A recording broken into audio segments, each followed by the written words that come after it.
there are many so-called health foods out there for kids that are total junk. In fact, they'll create lots of problems. And so sometimes I'll have a parent that will say, well, you know, my kids are skinny, so it's okay that they eat the junk. Or my husband, he's thin, so he said he can eat anything he wants, right?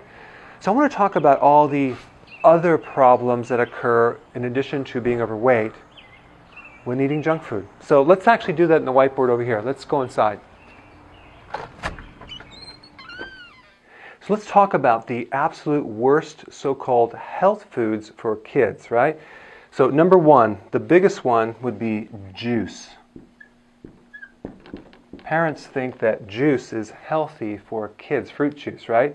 So they do the juicies, they do the orange juice, grapefruit juice, and they send it home with their lunch, thinking that it has some kind of vitamins. That is just pure sugar. That is going to raise the sugar so high in their bloodstream, because it's even worse than taking a Coke that, or a soda. They're going to basically get all the sugar, and it's setting them up for a hypoglycemia, low blood sugar, then a high sugar down the road. It's just going to mess up the pancreas, and it's going to deplete a lot of nutrition in their body, and it's going to probably give them a lot of dental problems too. So if you plan on going to the dentist and giving, you know, a lot of cavity replacements, then just keep feeding the kid juice. I even see little babies drinking juice. Bad idea, okay? So now you might say, well, what about orange juice? What about vitamin C? There is no vitamin C in orange juice. None whatsoever. Why? Because when you heat, all these juices are pasteurized. That means they're heated, and it kills everything in it, including all the vitamin C. The only vitamin C in orange juice is the stuff they add later, but it's synthetic. It's not even the real thing. So you're just drinking sugar water, and you're going to just create problems with more sugar with the kids, you know, hyper irritability, ADD, all these other issues. So if you just cut that out, that would be wonderful.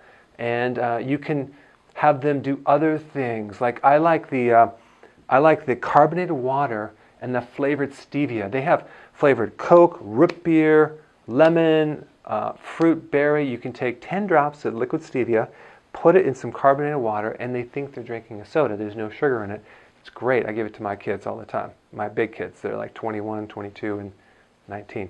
So that's important to avoid juice, okay? So that's number one. Okay, now number two, flavored yogurt. First of all, plain yogurt has 10 grams of sugar. Flavored yogurt has about 38 grams of sugar per serving size. If you get one of those tubs, that's like, what is it, 4 serving sizes? So we got 38 times 4. There is so much hidden sugar in yogurt. It's crazy. So the Go-Gurt, or whatever you call it, and the different things that parents put in their lunches, it's just pure sugar. Now, even the vanilla has 38 grams of sugar. So again, that's hidden sugar. We want to get the sugar out. Your children are going to be less irritable, hyperactive if you do that. It's going to make your life a lot better, okay? So that is number 2. Let's go to 3. Weight gain shakes. So your child needs to gain weight, right? So you give your child Ensure or maybe Pediasure or some type of drink which is loaded with vitamins and calories to gain weight. Well, let me tell you something. First of all, it's tons of sugar. The first ingredient is like sugar, okay? So we got hidden sugars, and it's all synthetic vitamins. So you're really not getting the real deal.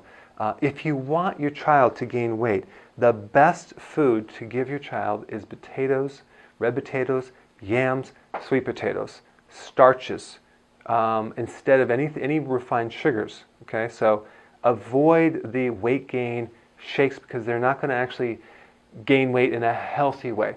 Okay, number 4, whole grain cereal. Well, first of all, most of that whole grain is made from flour that's been sitting in the shelf for about 6 months. And when you grind the grain, you lose a lot of nutrition right away.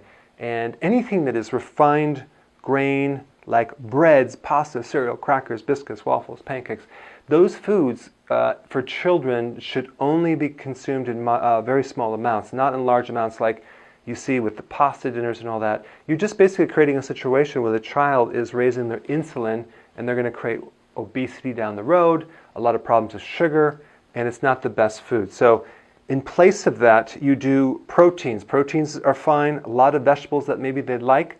You have to find something. Fruits are totally okay for kids. Nuts, seeds for kids. There's even a great book that I have that you can get recipes for your child. And this is like the brownie and the cookies and the English muffins and the bread that you can make without the sugar or the flour. Pancakes, peanut butter cups, cookies, even ice cream.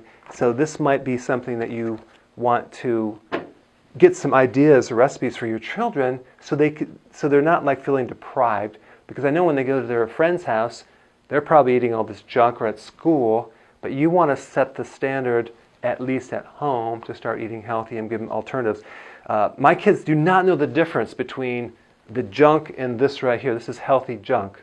They don't know the difference. I don't even perceive the difference. Actually, this is better because it doesn't leave that aftertaste in your mouth. So again, kids, you got to watch out what you give them. Don't give them the gummy bear vitamins. Those are not real vitamins. Give them a food-based vitamin. But these are the most common so-called health foods that people say, oh, it's healthy, but it's really not healthy. Okay? So apply this information, and I will see you in the next video.